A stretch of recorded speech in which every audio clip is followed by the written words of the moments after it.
KIP വലതുകര കനാലിലെ Pathanapuram Vazhappara അക്യുഡക്റ്റിന്റെ shutter തകർന്നു. പത്തനംതിട്ട, ആലപ്പുഴ ജില്ലകളിലെ പ്രധാന കാർഷിക സ്രോതസ്സാണ് KIP വലതുകര കനാൽ.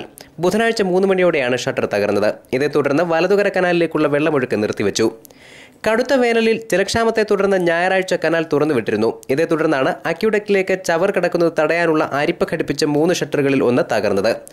ചവർ നീക്കം ചെയ്യുന്ന ജോലിയിൽ ഏർപ്പെട്ടിരുന്ന കരാർ തൊഴിലാളികളായ വാഴപ്പാറ മണ്ണായിക്കോണം വടക്കത്തിൽ രാജൻ, നൌഷാദ് മൻസിലിൽ ഷിഹാബ്, തെക്കേക്കര പുത്തൻവീട്ടിൽ സജി, കുഴിക്കാട് പുത്തൻവീട്ടിൽ അബു, സഹീറ എന്നിവർ വെള്ളം കുടിക്കുന്നതിനായി മുകളിലേക്ക് കയറിയപ്പോൾ ഉഗ്രശബ്ദത്തോടെ ഷട്ടറിന്റെ ഒരു ഭാഗം ഇളകി മാറുകയായിരുന്നു.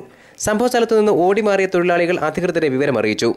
കനാലിലൂടെ അമിതമായി പ്രവഹിച്ച വെള്ളം സമീപ പ്രദേശത്തെ കാർഷിക വിളകൾക്ക് നാശനഷ്ടമുണ്ടാക്കി. ഉടൻ തന്നെ അധികൃതർ വലതുകര കനാൽ അടച്ചതോടെ കൂടുതൽ നാശനഷ്ടങ്ങൾ ഒഴിവായി. കാലപ്പഴക്കം ചെന്ന ഷട്ടറിൽ യഥാസമയം അറ്റകുറ്റപ്പണികൾ നടത്താത്തതാണ് അപകടത്തിന് കാരണമെന്ന് നാട്ടുകാർ ആരോപിച്ചു. എല്ലാ വർഷവും ഇത് പെയിന്റ് അടിക്കുന്ന, അതുപോലെ തന്നെ ഇത് മൊത്തം തുരുമ്പാ. അത് അങ്ങനെ വെയിറ്റ് താങ്ങാൻ പറ്റാതെ ഈ സാധനം തന്നെ അടന്ന് വീണ വെയിറ്റ് കാരണം. അതുകൊണ്ട് ഇവിടെ ചപ്പ് വരയ്ക്കൊണ്ടിരുന്നവർ ഭാഗ്യത്തിന് രക്ഷപ്പെട്ടതാ. അല്ലായിരുന്നെങ്കിൽ അവർ ചപ്പ് വരാൻ കണ്ടോ ചായ കുടിക്കാൻ അങ്ങോട്ട് പോയ സമയത്തിനാണ് ഈ പെട്ടെന്ന് ഈ ഷട്ടർ പൊട്ടുകയും പെട്ടെന്ന് വെള്ളം അതുപോലെ തികഞ്ഞു നിൽക്കുന്ന സമയമായിരുന്നു. 5 മിനിറ്റ് കൊണ്ട് വെള്ളം വലിഞ്ഞു തീരുകയും ചെയ്തു. News bureau, Pathanapuram.